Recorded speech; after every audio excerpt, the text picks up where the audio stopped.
Have you ever felt thankful towards one of your friends when they said something awkward to you? Like when one of your friends said something that feels awkward at the time, but they said it because they were looking out for you. Like, yo, you have food in your teeth, man. Or, hey, boss, your fly's down.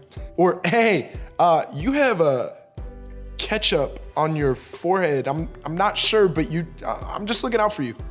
Or, yo, the person you like is like right behind you, so just don't do anything stupid. I have this favorite pair of Adidas that are pure white, like white as snow, and oh my word, they look so good. I wear them everywhere. I wear them to Target, to church, when I walk my dog. I wear them even on rainy days, which is super smart, right? No.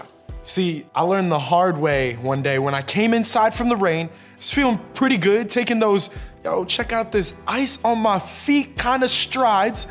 But then a friend stopped me and he said, hey, Caleb, you stepped in a puddle back there and your shoes are like, they're covered in mud.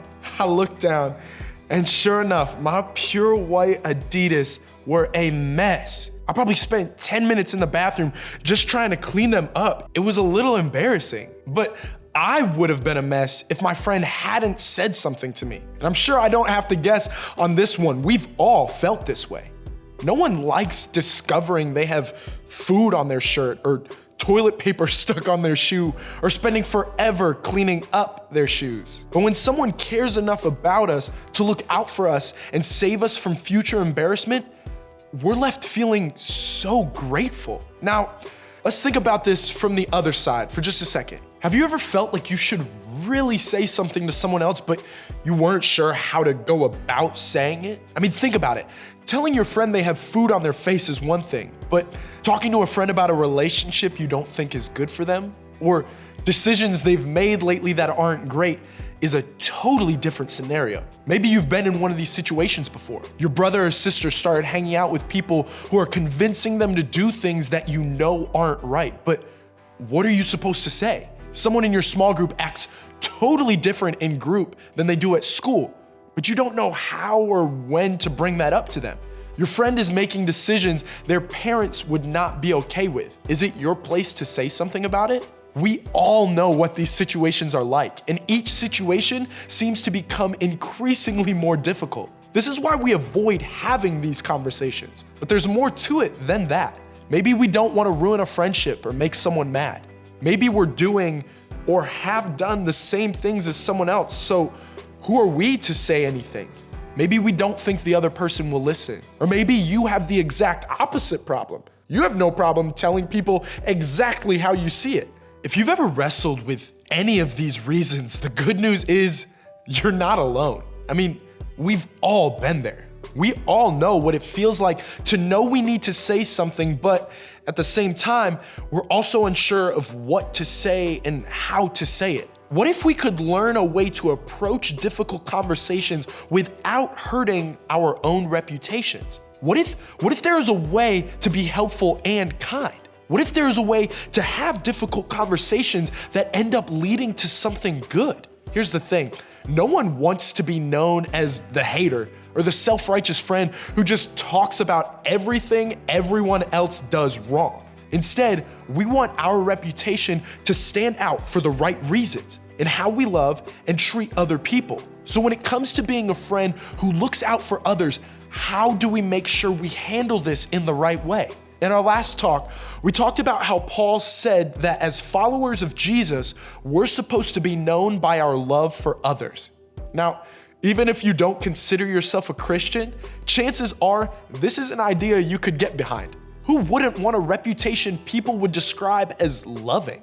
No matter how tough we want to appear or how trendy hating things is, we all know it's better to be known for loving others. So if love is the goal, then how are we supposed to approach those difficult and awkward conversations? Maybe we should just avoid them? I mean, this seems to be the way culture behaves. We're all just supposed to be okay with everyone else's choices because it's their life. And who are we to judge, right? But deep down, we know that isn't always the case, especially for people close to us. Then what do? Paul actually talked about this very thing. In a letter to a church in a region called Galatia, where modern day Turkey is now, Paul gave insight on this topic. Dear brothers and sisters, if another believer is overcome by some sin, you who are godly should gently and humbly help that person back onto the right path. And be careful not to fall into the same temptation yourself. According to this, Paul is saying if the Galatians have any friends who share the same values but slip up and do something that isn't best, something that is sin, their responsibility is to help that person get back on the right track. In other words, he's saying that you and I should actually go further than just saying something in a conversation. We should help someone get back to the best place they can be, on track with what God says is best.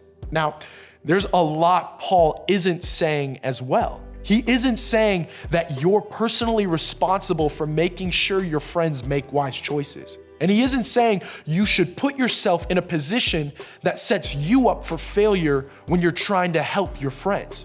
Wisdom in these conversations and situations is a must, and it's something that talking with your small group or small group leader can help you with. The point is, according to Paul, with humility and gentleness, you and I can help people who are struggling with making poor decisions get back on the right path.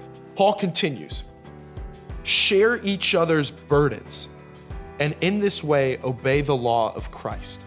So how do we help people get back on track? By sharing each other's burdens. Think about it this way. In the world of fitness training, there's a person known as a spotter. A spotter is there for when the weight gets too heavy and the person doing the lifting is no longer able to lift the weight on their own. And when this happens, the spotter carries the weight too. They share the burden of the weight with the person that's doing the lifting. And guys, that is what we're supposed to do to help people get back on the right path. Paul cared deeply about the people of Galatia, which is why he wrote what he did. He knew that the most loving thing to do isn't always the easy thing to do, but we owe it to each other to speak up, because the truth is, we need each other. And not just to point out where others may have gotten off track, but to come alongside them and help them carry the burden of getting back to the place they should be. In other words, Jesus' followers do more than just speak up and point out what's wrong. We make ourselves available to be the spotters in the lives of others, to help make right where things have gone wrong. We don't just point fingers, we share burdens and help carry them. Now, again, some of us are like, yo, I'm not afraid to speak up. I don't care what people think. And for those of us who feel that way, Paul snuck in 2 words that would be helpful to keep in mind when it comes to having these conversations. He said we should be gentle and humble, meaning how we say something is just as important as what we say.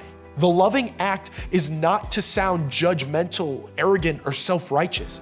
Being kind, helpful, and encouraging shows them that we want to help them out of love. Hard conversations are not easy. That's why we call them hard. But avoiding a hard conversation isn't loving. And enjoying a hard conversation by making someone look bad or feel terrible over what they've done, that's not loving either. In fact, the conversation, that's not really the point at all. The point is learning to ask this question. Am I showing love in how I'm treating this person? Love pushes us to talk about difficult things. And love also pushes us to talk about the difficult things in a kind and compassionate way. Because that's what love does. It shares the burden by caring about the person who is carrying it and not about ourselves. So, what is this supposed to look like? How can you begin to put this into practice this week? Some of you might be thinking about a friend you need to have a conversation with. They might be sitting next to you, or you might see them later this week. What should you do?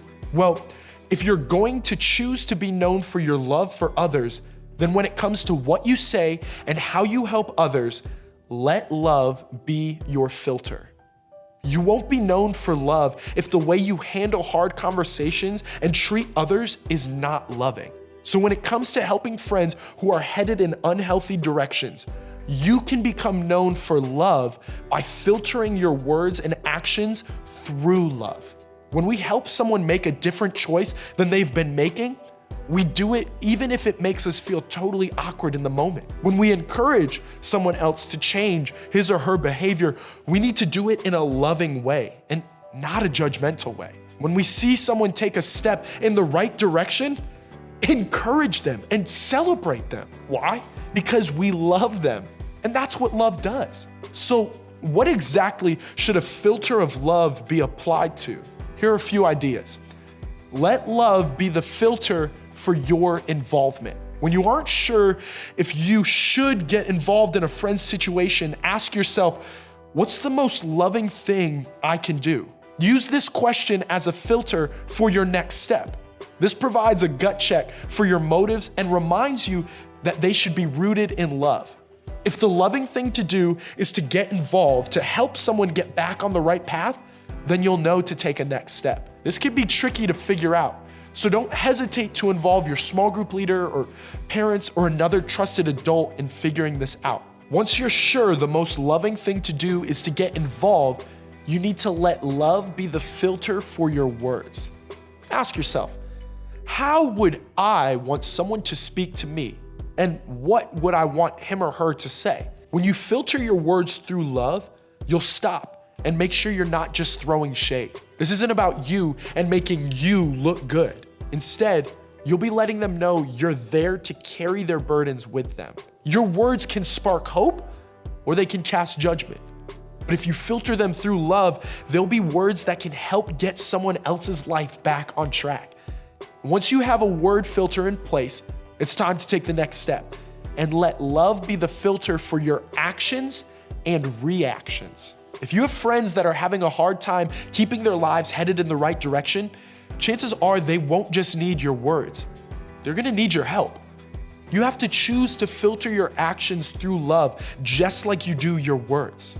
Ask yourself, how would I want someone to live out their love if I were in this situation? Would you want them to keep their phone close in case you got in a tempting situation? Would you want them to pick you up if you ended up at that unhealthy party? If you were in a situation where you needed more help than they could give, would you want them to tell an adult or professional?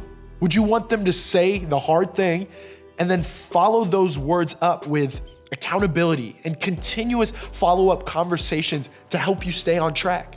No matter what the situation is, if you filter your actions through love, you'll wind up being known for the way you love others, and you'll live out Paul's call to help share the burden of other people. When we let love be our filter, we wind up sharing the burdens of those we love.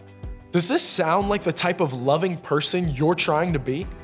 We can become known for love when we let love be our filter for helping those who are heading in unhealthy directions. We can be the people we hope to have in our own lives for those around us. Imagine how our schools, friendships, and families would be different if there were more people filtering their involvement, words, and actions through love. We would say hard things to one another, not out of judgment or hate, but out of love. We would help keep each other from regrets, mistakes, unnecessary heartbreaks, or negative consequences. I mean, who knows? A filter of love might just change the direction of someone else's life for the better forever. Let's be the people who let love be our filter so that we can help those we love stay headed in the best direction for their lives.